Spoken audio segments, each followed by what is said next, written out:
అనంత విశ్వంలో మనం ఒక చిన్న నలుసంత కూడా లేని భూమి మీద నివసిస్తున్నాం. కానీ మన కంటికి కనిపించని ఆ సుదూర అంతరిక్షంలో మానవ ఊహకు అందని అద్భుతాలు ఎన్నో దాగున్నాయి.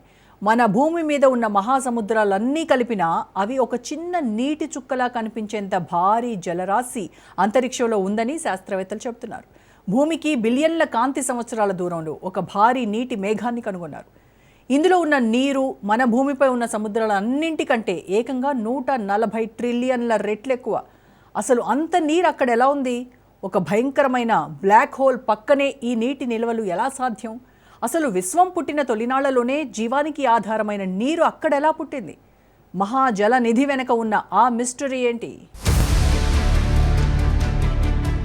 అంతరిక్షంలో భారీ రిజర్వాయర్, 12 బిలియన్ ఏళ్ల నాటి రహస్యం ఛేదించిన నాసా, భారీ మేఘాన్ని గుర్తించిన జెట్ ప్రపల్షన్ ల్యాబ్. విశ్వం అనేది ఒక అంతుచిక్కని రహస్యం. మనం భూమి మీద ఉండి ఆకాశం వైపు చూసినప్పుడు కనిపించే నక్షత్రాలు, గ్రహాలు కేవలం ఒక చిన్న భాగం మాత్రమే. కానీ ఆ అనంతమైన శూన్యంలో మానవ ఊహకందని అద్భుతాలు ఎన్నో దాగి ఉన్నాయి. ఖగోళ శాస్త్రవేత్తలు దశాబ్దాలుగా అంతరిక్షంలో జీవం కోసం, నీటి జాడ కోసం అన్వేషిస్తూనే ఉన్నారు. ఈ క్రమంలో తాజాగా వెలుగులోకి వచ్చిన ఒక విషయం ప్రపంచాన్ని ఆశ్చర్యానికి గురిచేస్తోంది. భూమిపై ఉన్న మహాసముద్రాలన్నింటినీ కలిపినా దాని ముందు అవి ఒక చిన్న నీటి చుక్కతో సమానమని చెప్పక తప్పదు. అంతరిక్షంలో ఒక మారుమూల ప్రాంతంలో భూమికి బిలియన్ల కాంతి సంవత్సరాల దూరంలో శాస్త్రవేత్తలు ఓ భారీ వాటర్ రిజర్వాయర్ను కనుగొన్నారు. ఇది కేవలం నీటి నిల్వ మాత్రమే కాదు, విశ్వం ఆవిర్భవించిన తొలినాళ్లలోనే జీవానికి అవసరమైన మూలకాలు సిద్ధంగా ఉన్నాయని చెప్పడానికి ఒక బలమైన సాక్ష్యం. ఈ అద్భుతమైన ఆవిష్కరణ గురించి లోతుగా పరిశీలిస్తే ఇది మన భూమికి సుమారు 12 బిలియన్ కాంతి సంవత్సరాల దూరంలో ఉంది. కాంతి సంవత్సరం అంటే కాంతి ఒక సంవత్సర కాలంలో ప్రయాణించే దూరం. ఇది దాదాపు 6 ట్రిలియన్ మైళ్లకు సమానం. అంటే మనం ఇప్పుడు చూస్తున్న ఆ నీటి మేఘం 12 బిలియన్ ఏళ్ల క్రితం నాటిది అన్నమాట. విశ్వం పుట్టిన కొద్ది కాలానికి, అంటే మహావిస్ఫోటనం జరిగిన కేవలం 1.6 బిలియన్ ఏళ్లకే ఈ నీటి నిల్వలు ఏర్పడ్డాయని శాస్త్రవేత్తలు అంచనా వేస్తున్నారు.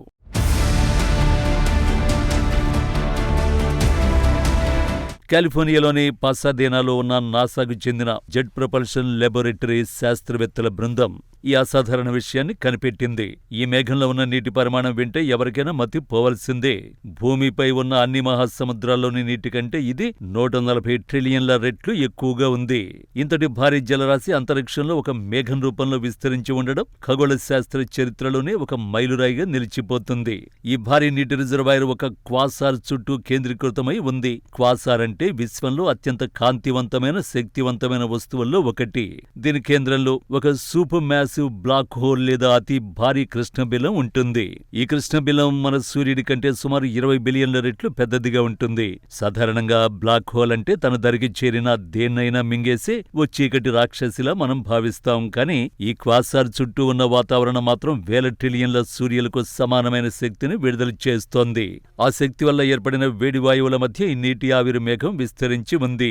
ఈ నీటి ఆవిరి వందల కాంతి సంవత్సరాల మేర వ్యాపించి ఉండడం దీని విస్తృతిని మనకు తెలియచేస్తుంది. ఆ సమయంలో, అంటే విశ్వం బాల్యదశలో ఉన్నప్పుడే గెలాక్సీలు, నక్షత్రాలు, కృష్ణబిలాలు ఇప్పుడిప్పుడే రూపుదిద్దుకుంటున్నాయి. అటువంటి క్లిష్ట సమయంలోనే ఇంత భారీ స్థాయిలో నీరుండడం శాస్త్రవేత్తల్ని విస్మయానికి గురిచేస్తోంది.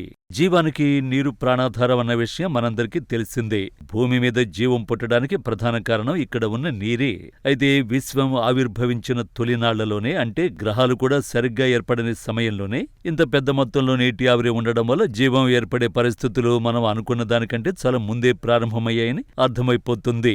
సాధారణంగా నక్షత్రాల లోపల జరిగే రసాయన చర్యల వల్ల ఆక్సిజన్ వంటి మూలకాలు విడుదలవుతాయి. ఆ తర్వాత అవి హైడ్రోజన్తో కలిసి నీరుగా మారుతాయి. కానీ విశ్వం పుట్టిన కొద్ది కాలానికే ఇంత భారీ స్థాయిలో నీరు లభించడం వల్ల విశ్వంలోని రసాయన శాస్త్రం చాలా వేగంగా అభివృద్ధి చెందిందని మనం గ్రహించొచ్చు. దీని ఆధారంగా చూస్తే జీవానికి అవసరమైన మూలకాలు కేవలం మన సౌర వ్యవస్థకు లేదా మన భూమికి మాత్రమే పరిమితం కాలేదని, విశ్వమంతటా అవి ఎప్పుడో విస్తరించాయని స్పష్టమైపోతుంది. ఈ ఆవిష్కరణ ద్వారా మనం విశ్వం యొక్క ప్రాథమిక రసాయన నిర్మాణాన్ని సరికొత్త కోణంలో చూడగలుగుతున్నాం. విశ్వం అంటే కేవలం రాళ్లు, రప్పలు, వాయువులతో నిండిన శూన్యం మాత్రమే కాదు.